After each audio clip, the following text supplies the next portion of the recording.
మనం సాయం చెయ్యాలి అంటే మన చేతుల్లో లక్షలే ఉండక్కర్లేదు, చెయ్యాలి అనే ఒక మంచి మనసుంటే చాలు. జనమే పొగిడే ముఖమే వద్దంటావే. ధైర్యం చేసి జాబ్ ని వదిలేసి ఫిష్ అక్వేరియం అనే ఒక రెస్టారెంట్ ని స్టార్ట్ చేసి చాలా మంది యూత్ కి ఆయన ఒక ఇన్స్పిరేషన్ అవ్వాలి అనుకుంటున్నారు. అనాకాశం మంచులు సరిపోని గువే. నా అమ్మ నాన్న నచ్చలేదు అది, నా వదిలేయండి అని చెప్పి నేనే బయటకు వచ్చేసా. మా నాన్నగారు పొలం వెళ్తుంటే అక్కడ చుట్టుపక్కల చెప్పి మీ అబ్బాయి పెళ్ళి అవ్వదు, ఆ హోటల్ పెట్టాడు. ఇప్పటికైనా మీ నాన్నగారు ఎప్పుడు మాట్లాడలేదు? మా నాన్న ఇప్పుడు వచ్చిన రెస్టారెంట్ రాలా, తెలియదు కూడా. మనకి నచ్చినట్టు బతకాలంటే ధైర్యం కావాలి, ప్రపంచానికి నచ్చినట్టు బతకాలంటే సర్దుకుపోవాలి. దూకేసిన తర్వాత నేర్చుకుంటాను ఈత. అలాగే ఈ ఫిష్ అక్వేరియం రెస్టారెంట్ లో కూడా అంతే అండి.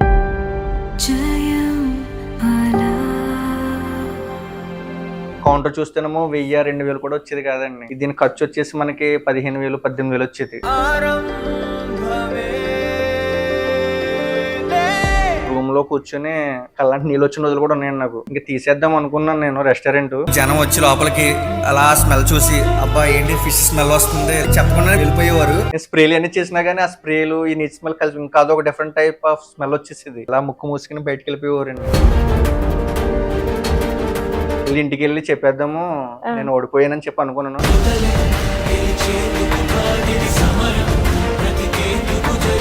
ఇన్ఫ్లుయెన్సర్స్ ఉంటున్నారు కదండి, వాళ్ళని అడిగేటోడిని అన్నమ్మ చేయను అంటే వాళ్ళు ఎంత షో చేసేవారు అంటే,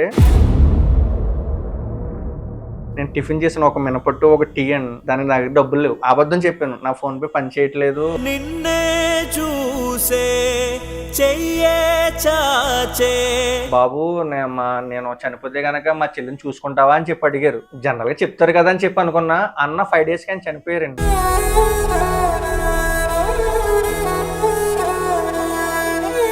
చనిపోయారని చెప్పి మేము ఆమె కన్వే చేస్తున్నా సరే, మా అన్న అని చెప్పి ఆ శవాన్ని పట్టుకుని అక్కడే పడుకుంటుందండి. ముట్టుకునెత్తలేదు వాళ్ళ అన్నని. మా అన్న పడుకున్నాడు లేపొద్దు అని అంటుంది.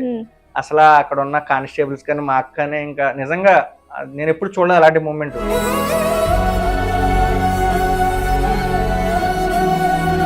ఈ 90 మెట్లు చూడరు, స్టెప్స్ చూడరు. ఆ 100 ఉన్న స్టెప్ సక్సెస్ఫుల్ స్టెప్ చూస్తారు.